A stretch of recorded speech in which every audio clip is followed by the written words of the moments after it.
Bismillahirrahmanirrahim. Habaib datang ke Indonesia bukan untuk melas. Kami nggak diajarkan minta-minta, saudara. Jangan khawatir.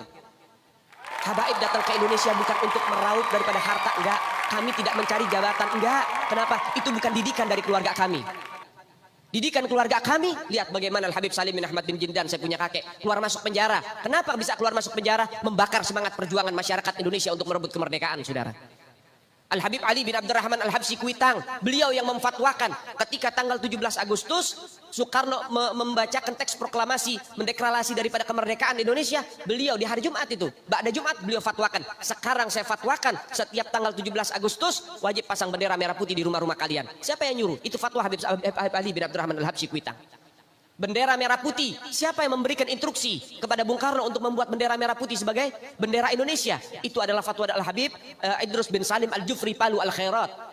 Lambang negara Garuda, siapa yang buat? Al-Habib Asy-Syarif Hamid Al-Gadri dari Pontianak, keluarga baginda Nabi Muhammad. Lagu 17 Agustus, Pramuka, lagu syukur, siapa yang buat? Al-Habib Husain Al-Mutahhar dari Semarang, dzurriyyat baginda Nabi Muhammad. Jadi Anda jangan berpikir, ini habaib di Indonesia jasanya apa? Banyak, itu yang baru kecatat. Itu yang baru ketahuan, masih banyak lagi daripada keluarga Nabi Muhammad yang tidak mau masuk buku karena perjuangannya ikhlas karena Allah dan Rasul. Banyak, saudara. Siapa Imam Bonjol? Semua pasti bilang pahlawan, betul apa enggak? Imam Bonjol pahlawan Indonesia bukan? Pahlawan nasional bukan? Sekarang siapa namanya Imam Bonjol? Al-Habib Muhammad Syahabuddin, beliau habaib dari kalangan bin Syahab. Imam Bonjol itu bin Syahab, masih daripada kakeknya Habib Rizik, saudara sekalian. Itu keluarga daripada Nabiuna Muhammad, keturunan Sayyiduna Muhammad. Banyak lagi dari kalangan para dzurriyyat Nabiuna Muhammad sallallahu alaihi wasallam yang jasanya besar di Indonesia, tapi kita nggak ada yang tahu. Kenapa? Karena itu kami nggak cari popularitas, kami nggak cari madah pujian. Kami nggak cari tempat kedudukan, yang kami cari ridho Allah dan Rasulnya. Sehingga hal ini perlu diungkap, saudara sekalian. Saya Irma Suryani, fraksi Partai Nasdem, Komisi 9 DPR RI. Terus terang, kali ini saya akan memperbincangkan terkait dengan pengalihan atau klaim-klaim yang dilakukan oleh oknum-oknum yang menyesatkan sejarah kebangsaan Republik Indonesia dengan mengakui pahlawan-pahlawan bangsa yang berjuang merebut kemerdekaan sebagai bagian dari kelompok mereka. Saya sebut saja kelompok Ba'alawi. Terus terang, bagi saya, jika ada oknum-oknum yang mengaku-ngaku sebagai cucu Nabi, silahkan saja, sepanjang tidak menyesatkan umat. Apalagi kemudian menyesatkan sejarah perjuangan kemerdekaan bangsa Indonesia. Itu sudah perbuatan kriminal menurut saya. Karena itu menyesatkan seluruh perjuangan rakyat Indonesia dari Sabang sampai Pulau Rote, menghina pahlawan-pahlawan pribumi, pahlawan-pahlawan bangsa kita. Saya tidak tahu sebenarnya maksudnya apa, tetapi yang jelas ini sangat berbahaya. Kenapa?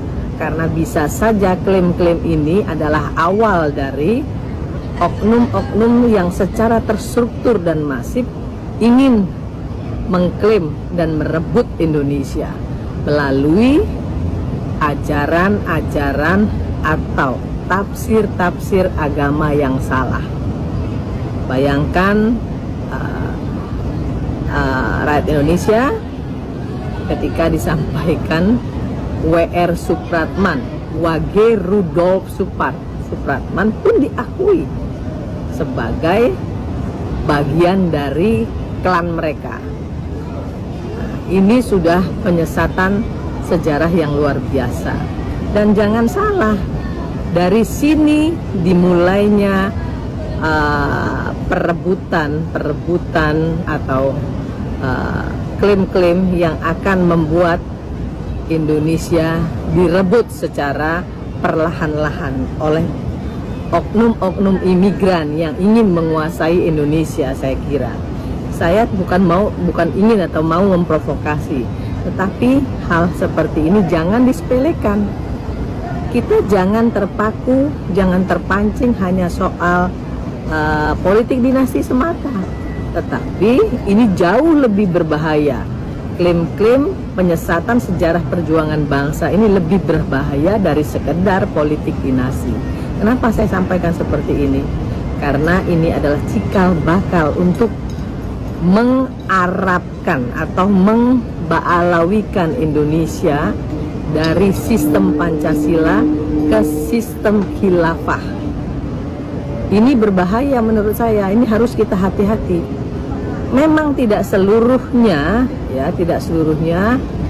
ustadz-ustadz dari keturunan Arab itu tidak baik.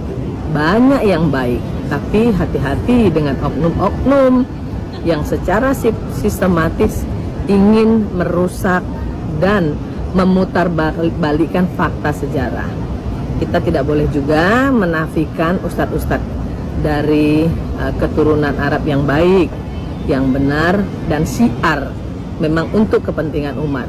Tetapi kita juga tidak boleh membiarkan klaim-klaim yang akan merusak persatuan dan kesatuan bangsa Republik Indonesia yang kita cintai ini.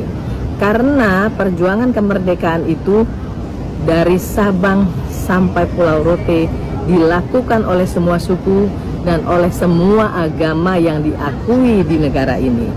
Salam keindonesiaan, jaga NKRI, dan jangan sampai ada orang yang mengklaim-klaim perjuangan dari pahlawan-pahlawan bangsa kita, karena itu adalah penghinaan bagi bangsa Indonesia. Lagi berkembang di jalur-jalur WhatsApp, di kanal WhatsApp maupun di Facebook, di berbagai media sosial, semacam penjelasan dari Pak Mahfud tentang bagaimana perdebatan tentang habaib dan perannya di Indonesia. Nah, apakah betul itu Pak Mahfud yang membuat, dan kalau betul, apa sesungguhnya maksudnya, Pak, supaya ini tidak menjadi perdebatan liar kemana-mana? Iya, sebenarnya begini, saya membuat surat itu sebenarnya surat saya pribadi kepada Rhoma Irama.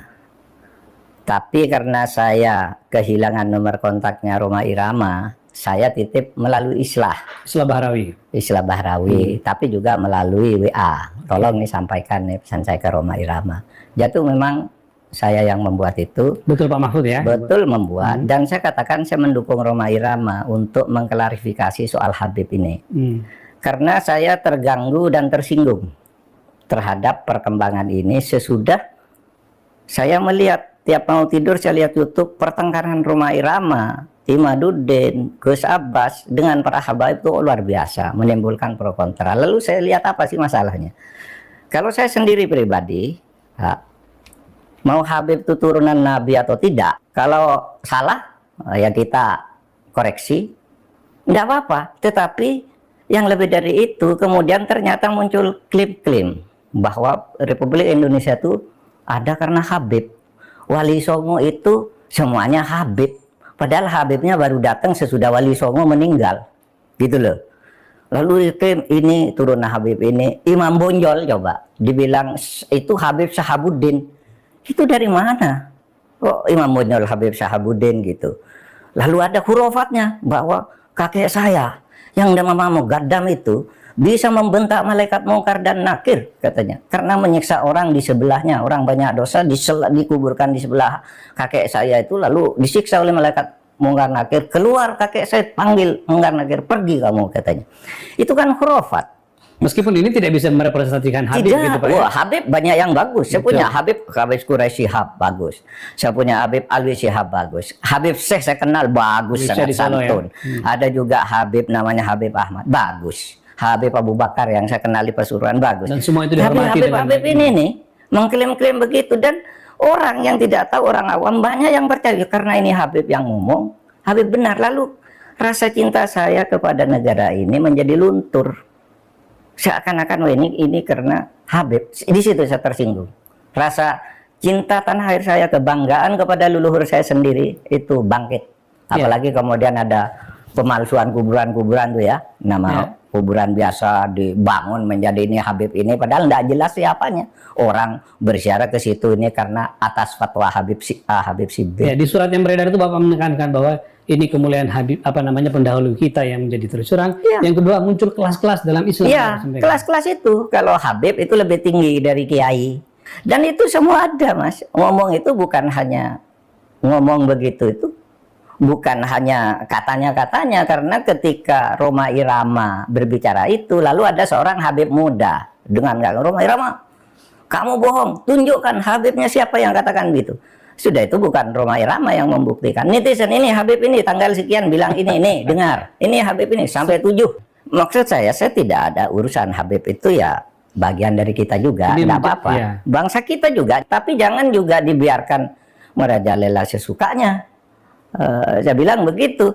Ada yang mengatakan kalau Indonesia ini merdeka dibuat oleh Habib ini. Bung Karno itu tanggal 17 Agustus dibantu oleh Habib siapa gitu untuk menyatakan kemerdekaan. Loh, kita tahu yang bantu tuh Jepang, namanya Maeda, iya kan? Laksamana Maeda ya. Laksamana Maeda yang menampung Bung Karno. Bung, kalau kamu mau merumuskan kemerdekaan biar aman, tidak ada yang ganggu, di tempat saya aja, di kantor Dande Maeda. Orang Jepang juga membantu, orang Belanda yang membantu kemerdekaan ada juga. Namanya siapa? Edward Weizsäcker yang mendirikan 3 serangka. Ya Belanda juga.